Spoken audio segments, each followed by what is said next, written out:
நான் ஜெய்சங்கர் ஜோதிட ரத்னா அருப்புக்கோட்டை அண்ணாமலையார் ஜோதிட நிலையத்திலிருந்து உங்கள் ஜெய்சங்கர் பேசுகிறேன். இப்போ நம்ம போன எபிசோடில் பார்த்தா திருமணம் தொடர்பான விவாகம் தொடர்பான தோஷங்கள் அதில் அப்படியே பார்த்துட்டு வரும்போது நம்ம கலத்திர தோஷம் பார்த்துட்டோம், செவ்வாய் தோஷம் பார்த்தோம், சர்ப்ப தோஷம் பார்த்தோம், கால சர்ப்ப தோஷம் பார்த்தோம், சனி தோஷம் பார்த்துட்டோம். இப்போ புத்திர தோஷம் பார்க்குறோம். புத்திர தோஷம் அப்படின்னா உங்களுக்கு மெயினாக ஒரு ஜாதகத்தில் 5ஆம் இடம் தான் புத்திர பாக்கியத்தை, பூர்வ புண்ணியம், புத்திர பாக்கியம், யோகம், அதிர்ஷ்டம், காதல் எல்லாத்தையும் அதை குறிக்குது. குழந்தைகளை குறிக்கிறதும் 5ஆம் பாவம். அதே நேரத்தில் 1ஆம் பாவம் லக்கணத்தையும் நம்ம மெயினாக பார்க்கணும். ஏன்னா லக்கணம் ஜாதகர், மாப்பிள்ளையோ பெண்ணோ அவங்க நல்ல ஆரோக்கியமாக இருந்தால் தானே, சுவர் இருந்தால் தானே சித்திரமாக வரைய முடியும். ஸோ அது மாதிரி அவங்க நல்ல ஆரோக்கியமாக இருக்கணும், அவங்க குணநலன்களும் நல்லபடியாக இருக்கணுங்கிறப்ப 1ஆம் பாவத்தையும் நம்ம பார்க்கணும். ஸோ 1, 5 இந்த 2 பாவகமும் எந்த விதமான தீய கிரகங்களுடைய பார்வைகளோ அல்லது தீய கிரகங்கள் அதில் இல்லாமையோ இருந்தால் சிறப்பு. சுபக்கிரகங்கள் பார்வையோ அல்லது சுபக்கிரகங்கள் அந்த இடத்துல இந்த 1, 5 இருந்தால் மிகச்சிறப்பு. ஸோ அதனால் அதை மெயினாக பார்க்கணும். கெட்ட கிரகங்கள் இருந்துச்சுன்னா அவங்களுடைய புத்திர பாக்கியம் தள்ளி போக வாய்ப்பு இருக்குது. ஸோ அதனால் இந்த 1ஆம் பாவம் 5ஆம் பாவத்தை நல்லா தெளிவாக நம்ம பார்க்கணும். இது புத்திர தோஷம், இதை ஒன்றா பார்க்கணும். சரிங்களா? அடுத்தது புணர்வு தோஷம்னு ஒன்று இருக்குங்க. அது என்ன அப்படின்னு கேட்டிங்கன்னா, சந்திரனும் சனியும் அவங்க ஒரே கட்டத்தில் சேர்ந்துருந்தாலும் சரி, இல்லை நேருக்கு எதிரெதிராக பார்த்துக்கிட்டாலும் சரி, இல்லை இவர் வீட்டில் அவங்களோ அவர் வீட்டில் இவரோ இருந்தாலும் சரி, பரிவர்த்தனை இருந்தாலும் சரி, இவருடைய நட்சத்திர சாரத்தில் அவர் சந்திரன் அல்லது சந்திரனுடைய நட்சத்திர சாரத்தில் சனி இப்படி மாறி இருந்தாலும் இதற்கு பேர் புணர்வு தோஷம். ஏன்னா சந்திரன் வேகமான கிரகம், 2.25 நாளில் ஒரு ராசி கட்டத்தை கடந்துடும். ஆனால் சனி பகவான் ஒரு ராசி கட்டத்தை கடக்கிறதுக்கு ரொம்ப ரொம்ப ரொம்ப ஸ்லோ, 2.5 வருஷம் ஆகும். அப்போ 2.25 நாள் எங்கே இருக்குது, 2.5 வருஷம் எங்கே இருக்குது? ஸோ இப்படி 2 பேரும் சேர்த்து வச்சோம்னா அது செட் ஆகாது.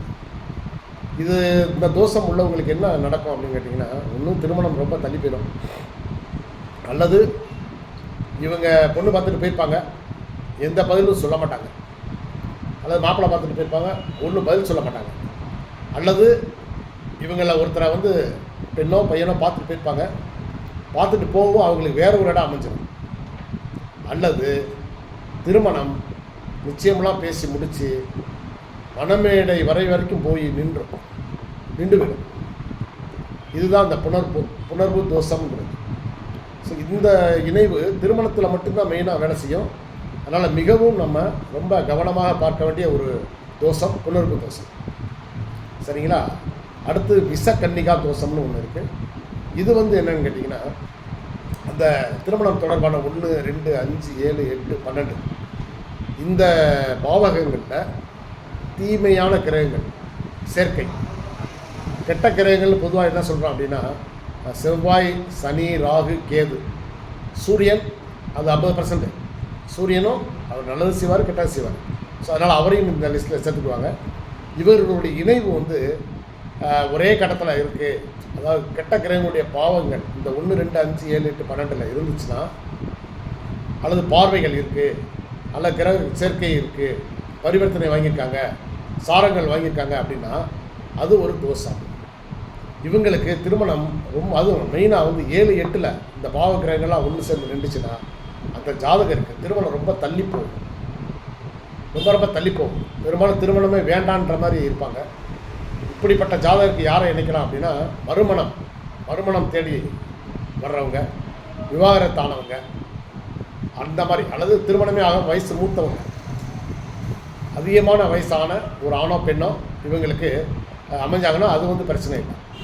ஸோ அதனால் விஷக்கன்னியா தோஷம் அதை மெயினாக பார்க்கணும். அடுத்து கிரக இணைவுகளால் வரக்கூடிய தோஷம், அது சூரியன், செவ்வாய், இந்த ராகு, கேது இவங்களே பாவிகளே ரொம்ப சேர்க்கை பண்ணி அந்த 1, 2, 5, 7, 8, 12 பாவங்கள் இருந்தால் அது கிரக இணைவுகளால் வரக்கூடிய தோஷம். 3வது மாந்தி தோஷம். அடுத்தது மாந்தி தோஷம். மாந்தி தோஷம்ங்கிறது இப்போ மெயினாக பார்க்க வேண்டியிருக்கு. ஏன்னா அது முன்னோர்களுடைய சாபம், முன்னோர்களுடைய ஒரு துர்மரணம், அதனால் ஏற்படக்கூடிய அந்த அந்த அந்த பாதிப்பு மணமகனுக்கோ இருந்தால் அது வந்து அவங்கள ரொம்ப பாதிக்கும். அவங்களை பிறக்கக்கூடிய குழந்தைகளையும் பாதிக்கும், சந்ததிகளை பாதிக்கும். அதனால் மாந்தி லக்கணத்தில் இருக்கா அல்லது இந்த திருமணம் சம்மந்தமான பாவங்களை 1, 2, 5, 7, 12 இருக்கான்னு பார்த்து, அதுலேயும் மாந்தி வந்து அது எல்லாத்துக்குமே பரிகாரம் இருக்குது.